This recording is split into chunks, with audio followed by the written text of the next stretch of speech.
สบายดีทุกท่านทักทายสบายดีบรรยากาศตอนเช้าเนาะที่วังเวียงโอ้รถไฟคนสินค้าที่นี่เป็นตูยาวเลยเนาะ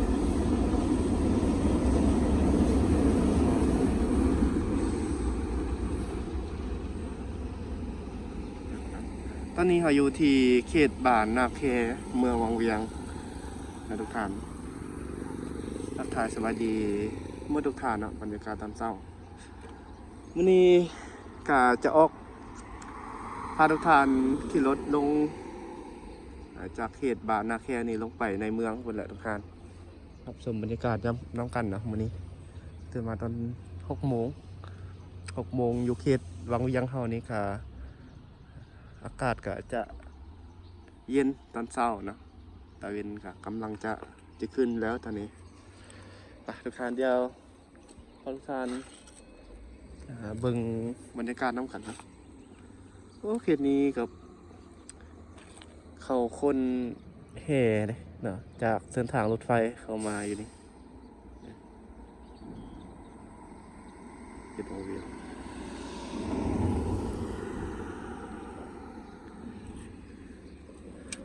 ท่านเดี๋ยวจะพาทุกท่านขี่รถไปเบิ่งน้ำกันนะโอ้ดอกอันนี้ก็เรื่องสวยงามแล้วเนาะเบ่งบานแล้วเนี่ยบรรยากาศตอนเช้าทุกท่านมื้อนี้มีรถจะชมเบิ่งบรรยากาศน้ำกันทางเขตวังเวียงนะ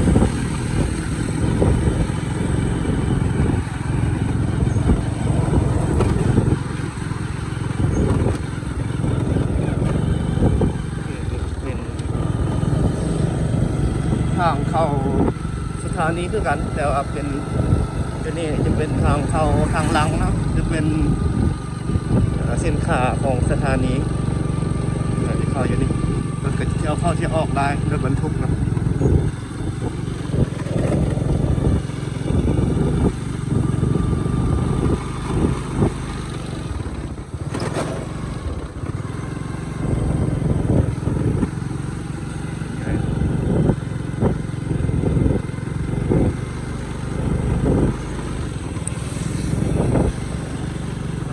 อยู่วังเวียงตอนนี้เนาะครับชมเบิ่งบรรยากาศแล้วกันแล้วก็จะมาลงเรื่องเกี่ยวกับคนลาวสัญชาติอเมริกาเนาะที่มาอาศัยอยู่ลาวตอนนี้แล้วก็คนลาวอเมริกาที่อยากจะต้องการเนาะอยากจะมาใช้ชีวิตอยู่ลาวของเนาะบ้านป่ายอาจก็ยังโมลังเลแล้วก็ยังประกาศตัดสินใจเนาะแล้วก็เรื่องเกี่ยวกับเรื่องหลายๆเรื่องเลยครับที่เขาจะตัดสินใจมาใช้อยู่แล้วก็คือปัจจุบันนี้ก็มีช่อง YouTube เนาะช่อง YouTube ช่องหลายๆช่องที่เข้ามาในอเมริกานี่แหละแล้วก็มาใช้ชีวิตอยู่ลาวคืออาศัยอยู่ลาวตัวขาวเนาะเขาไปต่อวีซ่าอย่างต่างๆแหละก็ทำเพลงเส้นทางทักทายสวัสดีกันอยู่เนาะก็คือเพื่อนก็เป็นคนลาวสัญชาติอเมริกาหันหลังก็แต่ก่อนท่านก็อยู่อเมริกาพูดเนาะเดี๋ยวนี้ก็ทำมาอยู่ลาว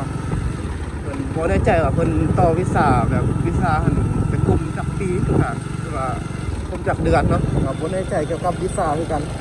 แต่เขาจะมาต่อนี่มีกำหนดเท่าใดเนาะก็ยังบ่ทันแน่ใจคือกันแต่ว่าเพิ่นก็มาอาศัยอยู่ลาวนี่แหละเพิ่นก็ถ่ายคลิปมาสัมภาษณ์เกี่ยวกับคนลาวที่อาศัยคนลาวสัญชาติอเมริกาครับ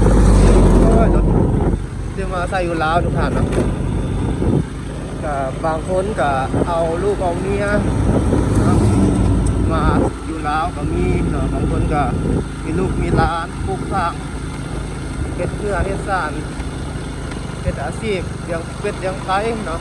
เป็นอาชีพปลูกฝังเลี้ยงสัตว์แบบบ้านๆอยู่ชนบทนี่ครับเป็นตามหมู่เนาะสอนได้ทุกท่านบางทีส่วนเราจะเป็นคนลาวที่บำนาญแล้วเนาะที่อาศัยอยู่ลาวก็อยากกลับมาอาศัยอยู่ลาวอยู่ประเทศลาวเฮาเนาะอยากไปที่บ้านปลายอยู่ประเทศลาวเฮาเนาะอยู่บ้านเกิดเมืองโน้นนะครับบ้านเกิดเมืองโน้นที่เอาเกิดแล้วก็จะเอาจะจากไปโน้นแล้วกับผู้รับประทานแต่ว่าอยากมาใช้ชีวิตอยู่ลาวกลับมาอยู่ลาวเฮาครับก็เห็นลายผ่านเลยคือผ่านเราเห็นต้องอายมันไปสัมภาษณ์แล้วก็ไปถามเป็นจังไรครับบางท่านก็มีรถมีเพื่อนใหญ่ๆอยู่ดินกว้างๆก็คืออยู่ลาวเฮานี่คือในปัจจุบันนี้ก็คือดินนี่ลายทุกท่านเนาะดินยังคำว่าดินลายแบบมีแต่ดินที่เขาต้องการจะขายออกในลายเนาะคันว่าเฮาอยากกลับมาอยู่ลาวนี่เฮาจะซื้ออยู่ใส่ก็ได้นะทุกท่านคันว่ามีเงินผมเชื่อว่าคนลาวที่อาศัยอเมริกาเนาะสัญชาติลาวที่อาศัยอเมริกาสัญชาติอเมริกาเนาะคนลาวสัญชาติอเมริกาอนุญาตบอกผิดเด้อทุกท่านคนลาวสัญชาติอเมริกาที่อาศัยอเมริกาแล้วกลับมาใช้ชีวิตอยู่ลาวนี่ยังคำว่าเพิ่นมีความรู้หลายเด้อทุกท่านเนาะมีความรู้เกี่ยวกับการธุรกิจบ่หรือว่าตั้งแต่ทุกฟังเรื่องสัตว์อย่างต่างๆเนาะเพิ่นจะรู้กลับมาไทยอยู่ลาวนี่สบายเนาะการหาอยู่ความกินก็คือว่าสบายคือทำมาหากินนี่ก็จะเป็นหลักเป็นโตแน่นอนทุกท่านเป็นหลักเป็นแรงแน่นอนแล้วก็ว่าอยู่บ้านๆก็มีโอ้ยรถกันล่าเนาะทุกท่าน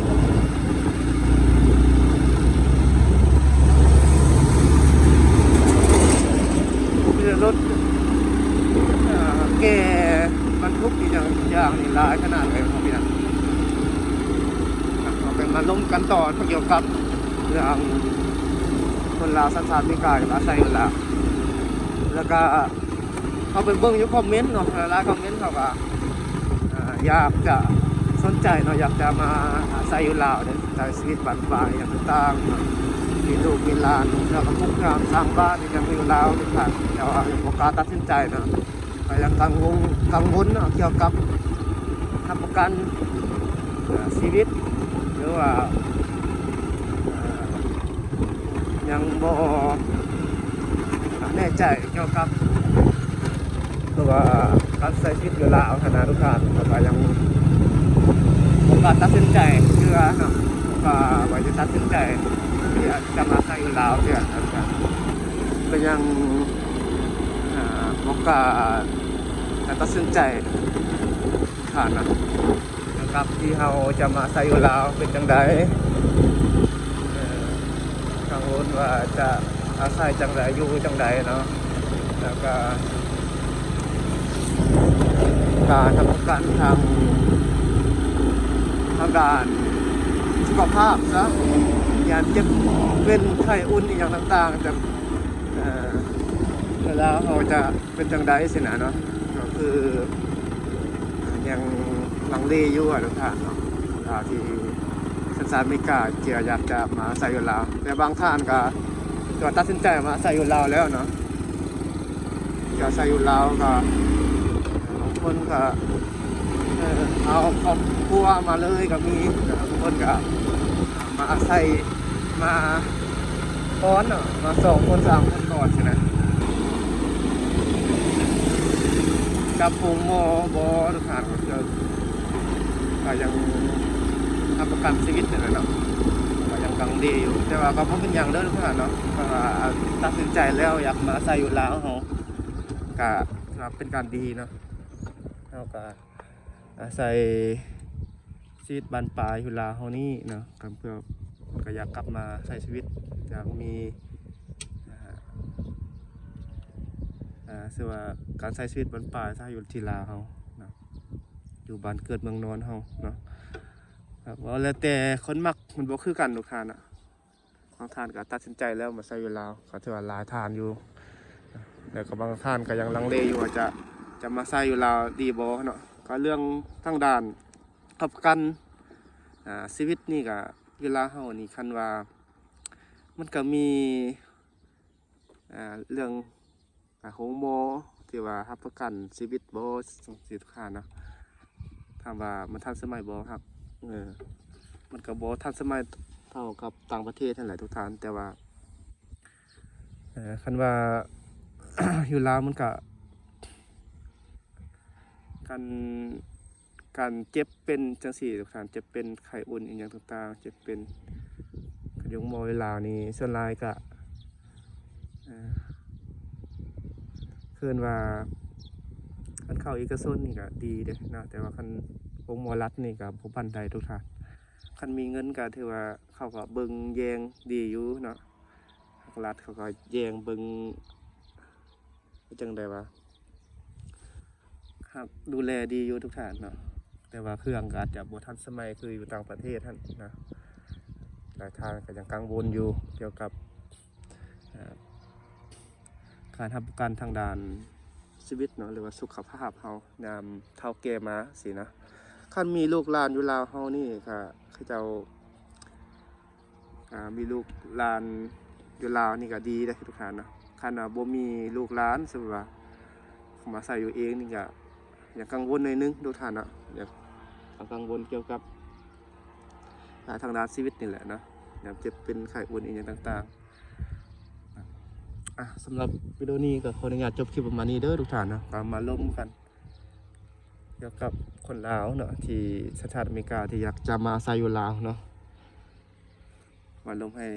ทุกท่านเฮาได้รับฟังกันนะแล้วก็พร้อมกับเบิ่งบรรยากาศที่รถกลางทางมาเมื่อกี้นี่นะเดี๋ยวขออนุญาตจบคลิปประมาณนี้เด้อทุกท่านนะเดี๋ยวเป็นจังใดเนาะก็เจอกันคลิปหน้าทุกท่านนะจึงมาล้มกันต่อเนาะก็เข้ามาสบายดี